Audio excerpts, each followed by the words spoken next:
Hi, this is Gad Lim from Michigan Language Assessment, and this is the third episode in our series looking into the subskills behind reading and listening. In the first two episodes, we considered the order in which the different subskills are mastered by learners, and we saw that this order was actually different between reading and listening. In this episode, we want to consider the subskills in Common European Framework or CEFR terms. That is, if a learner is at a particular CEFR level, what is the probability that they have mastered each of the subskills? This information should be useful for those of you who have learners for whom you know the CEFR level they are at. Then this might help you to decide which particular subskills to pay greater attention to and which subskills perhaps to leave well enough alone because they probably already have mastered it.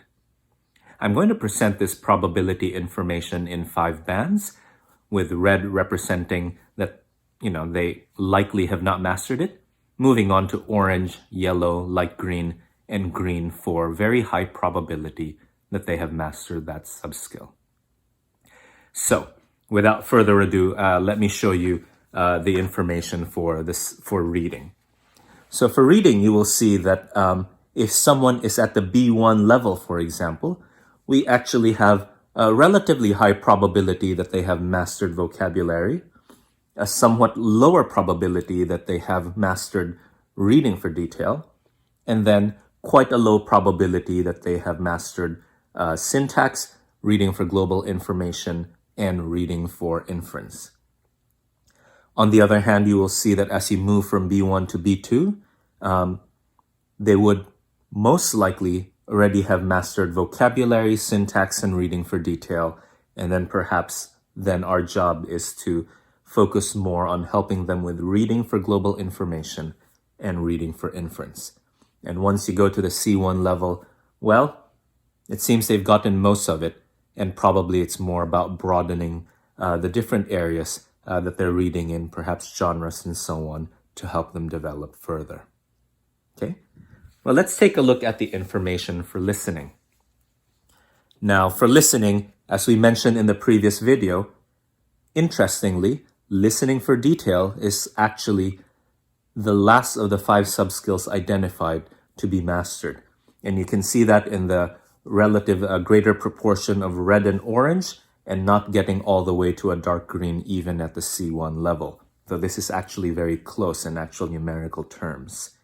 And you will see that for a learner who is at the B1 level, the subskills that they have the highest probabilities of having mastered are vocabulary and syntax.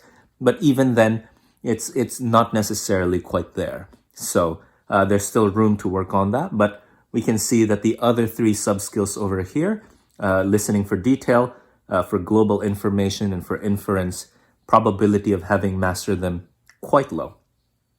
On the other hand, as we move up to the B2 level, you will see that actually we're quite sure that they have mastered vocabulary, syntax, and listening for global information. And so perhaps then it's about working on filling out the details and figuring out, the inferential aspects of listening. And finally, as you go up to the C1 level, you will see they're quite strong, but maybe work on understanding the remaining details in a listening passage. Okay?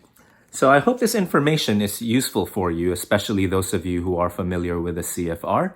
Again, this is not to say that you want to focus only on that particular subskill, but given that reading and listening are multi-componential, we want to make sure that we cover all the different subskills, but we might be able to pay greater attention to those particular subskills where they're more likely to not yet, those subskills that they're less likely to have mastered. Okay, I hope this information is useful. Thank you for watching. Have a good day.